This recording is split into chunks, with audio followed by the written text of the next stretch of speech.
I think we as service providers, or, however you want to say it, I think we put a lot of pressure on ourselves. That's what I was just about to say. I think it's in our mind that we have to be available 24/7, but the honest conversation is actually what they want.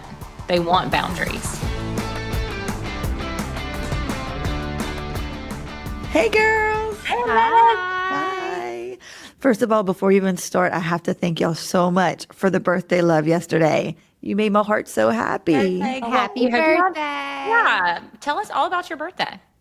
Well, it was so good. Well, leading into it, we were going to record yesterday, and I was like, no, I want to take the day off. I don't want to work on my birthday.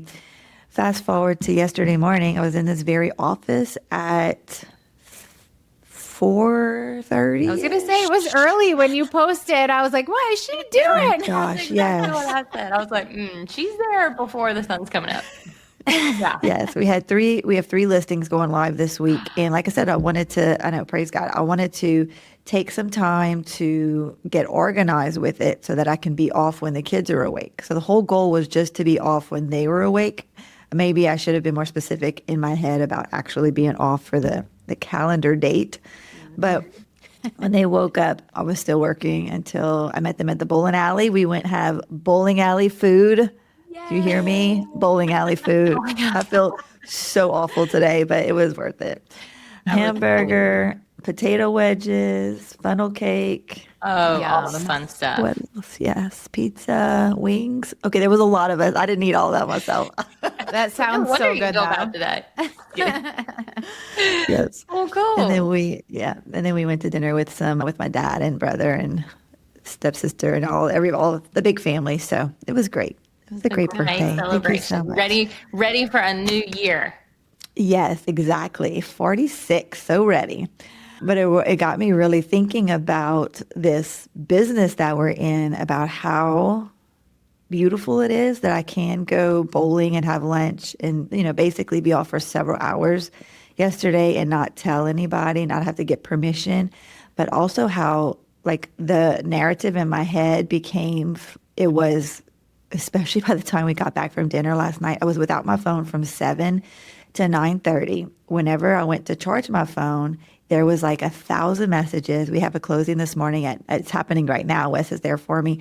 And there was something that wasn't done. And there was just loose ends. And so I had this great dinner, and then I went to bed with my heart palpitation. And I'm like, this is such a trapped feeling. I don't like feeling this way. And then this morning, I'm reminded about this quote she's in the Auschwitz camp, Etty Hillesum. This is from her diary. Have you ever heard of her, Etty Hillesum? No. She wrote, so she's in that camp at Auschwitz. This morning, I'm sorry, I keep stopping, from the Nazi regime time, back in Holocaust time.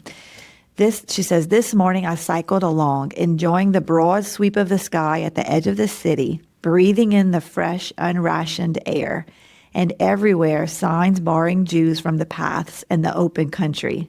But above the one narrow path still left to us stretches the sky intact.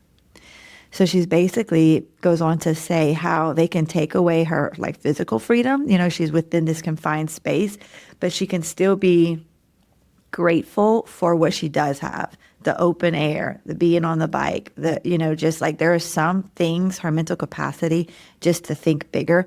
All of that can't be taken away from her. And so with everything in life, and including our business, it's a frame of mind.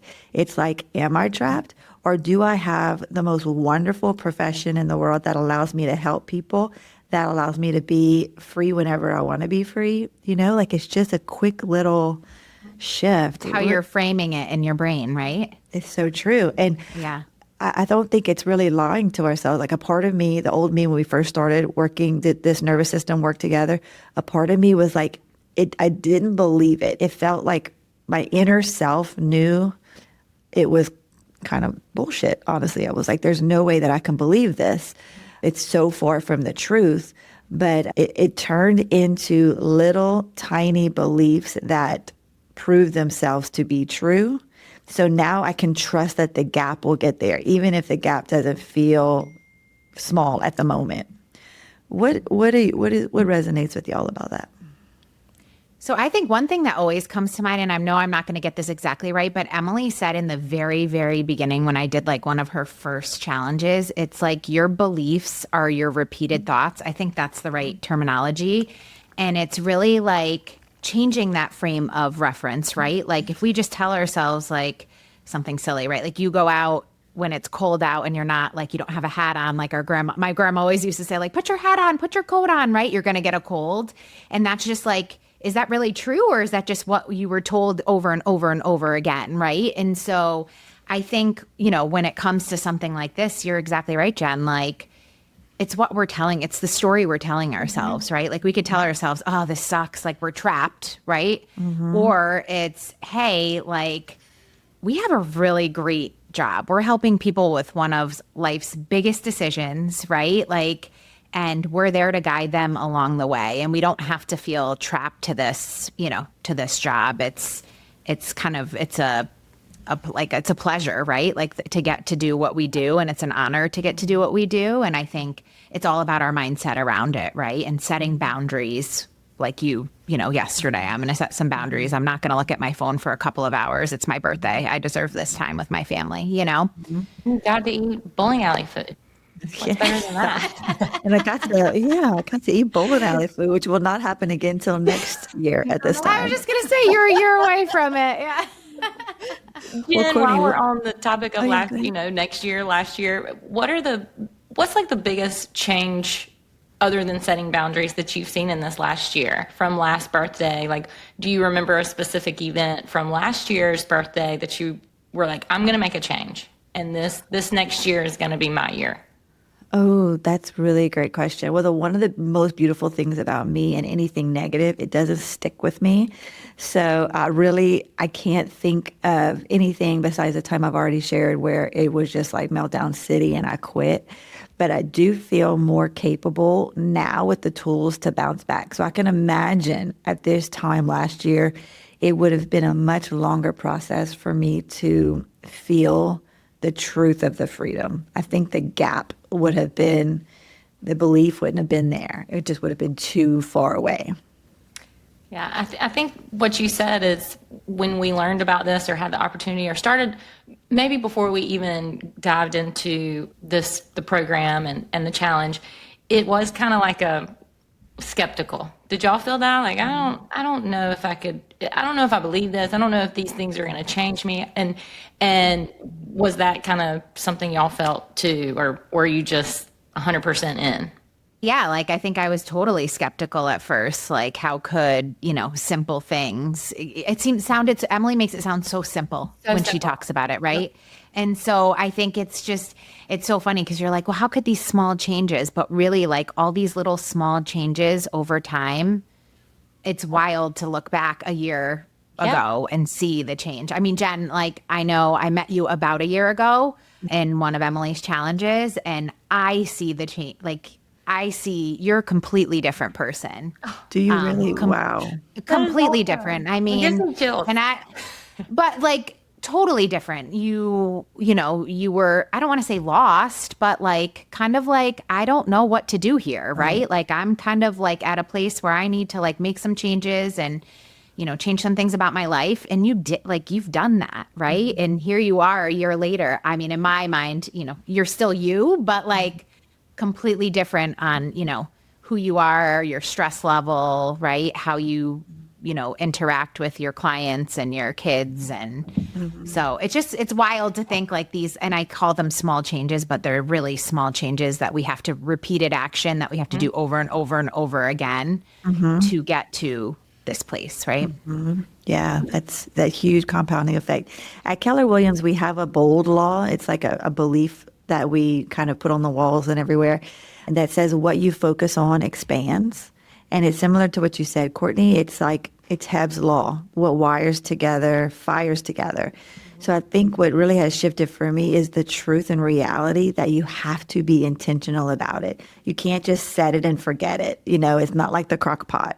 You have to continue to feed into it and remind yourself. It's not like you're not going to have moments. I mean, I think it's accountability. I think being part of this and having being in the room with others who also have been through the program or are dealing with nervous system, it's also the accountability of knowing kind of in the back of my head when I do start spiraling, is like, okay, no, I've got this. Like you said, you've got to, it's not just you wake up every day and it's rainbows and sunshine. Like it's an everyday occurrence, and every day you're focusing back on things that we've learned this past year and continuing to put them in action every day.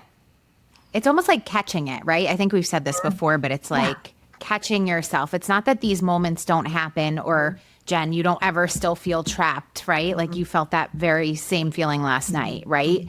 But it's what you did with that, right? Did you go to bed? Did you stay up all night responding to all those texts? Like, how did you?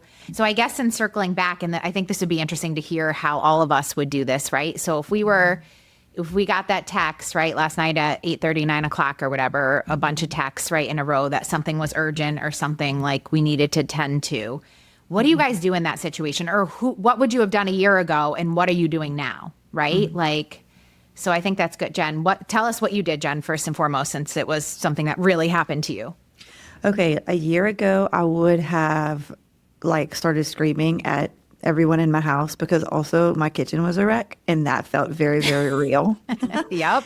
And so what was happening on my phone was also happening in my body just because nothing felt safe. So I would have reacted to everyone to let them know that I wasn't feeling safe. For some reason, a year ago, that felt more like the only path to freedom was to not be in it alone. Last night, I looked at the message and I responded immediately. Like I didn't go put it off and then think about it. I focused in. I said, everybody give me 1 second. I went back, had to do some scrolling to research, got my answer, put it in my message, and it was very matter of fact. There was no sometimes I soft up things. Sometimes I just soft them. You know what I mean? At 10 o'clock at night, I didn't feel like I needed to do that. I was like, this is what you need to know at this moment. And also I didn't let any kind of negativity or stress come from it. It was just, this is it. This is what you agreed to. This is what needs to be happened by 9 o'clock this morning. And this is my recommendation for how you do it. Bum, bum, bum. Put the phone back down and then move on. The kitchen, by the way, is still a wreck, but I've sent a text out to the children that we need to rectify this ASAP. Hopefully by the time we get home. But I didn't feel the need to let them know that at that moment either, because it was late for them too. Yeah. What about you, Jennifer?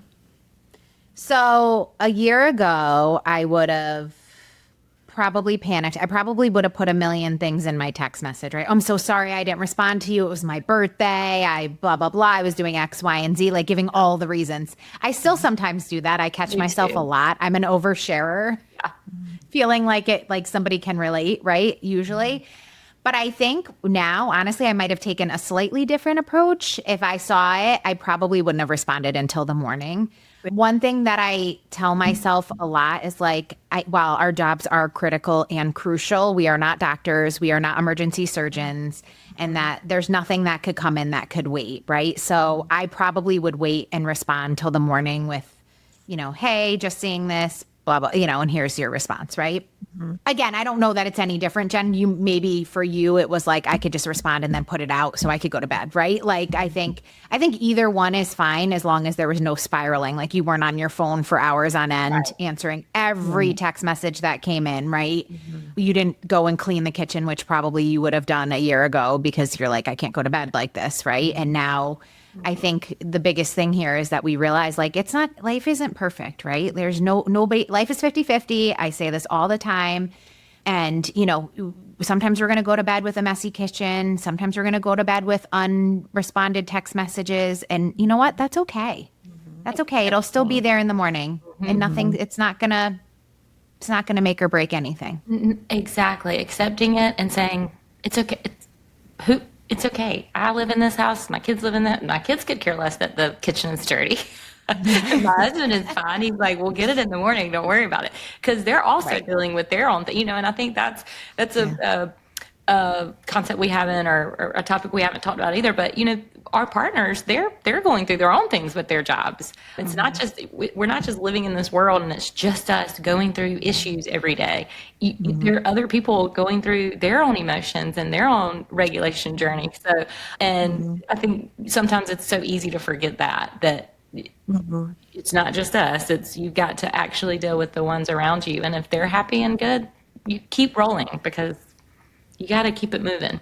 But I agree with you. I think this time last year for me, it's been 1 year, which is crazy, exactly a year that I signed up for my first nervous system challenge. But I think it was a spiral. I would have felt the urgency. I probably would have went to sleep, woke up about 2, stayed up until about 5, the whole thing, thinking through, overshared. I would have responded right then, overshared, not had all my facts right, and then woke up in a panic the next morning.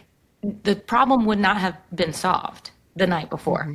But now I think it's removing that urgency, like you said, Jennifer, that what are we going to, the lawyers aren't working at 10 o'clock at night. The inspector's not working at 10, nothing can get solved right now. So, but Jen, it was probably a detail or something, like you said, you could put it out of your mind. It was a simple, this is what you need to do, get it off your plate. So I totally, depending on what the situation was, I agree with you on answering it.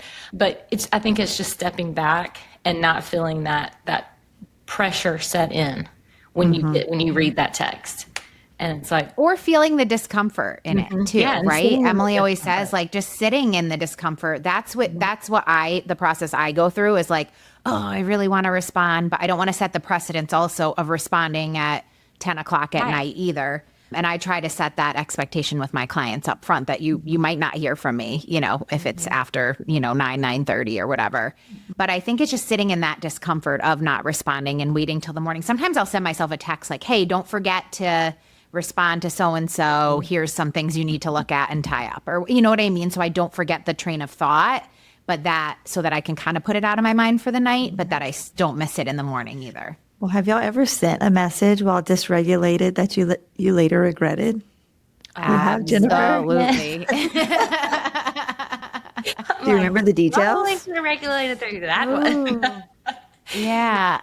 Even for me, it's like sharing all those details, right? Like, oh, they don't care, like that I had to drive my kid here and then do that. And then, like they don't care. They just want their answer, right? So like. They just want their household. And I want to go back to what you were talking about, Jennifer. What are some boundaries and when do you set that with your clients? Is that the listing presentation, or is that after, when do you set those healthy boundaries, and how do your clients respond sometimes? I mean, have you ever had a negative response and they're like, nope, I want you to respond all the time, or how does that Not really. go? So I used to feel uncomfortable saying something, just because I'm like, I need to be available to them.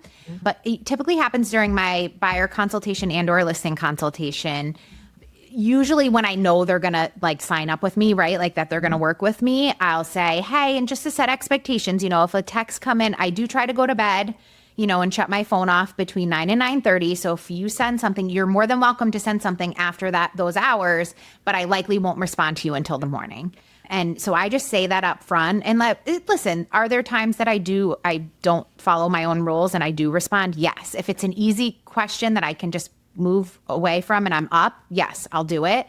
But I think just setting that front, I've never gotten pushback, ever, ever, ever. Okay. Sometimes if I respond and it's outside of those hours, they'll be like, oh, what are you doing up?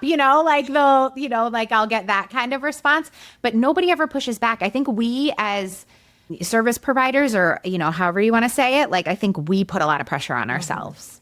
That's what I was just about to say. I think it's in our mind that we have to be available 24/7, but the honest conversation is actually what they want.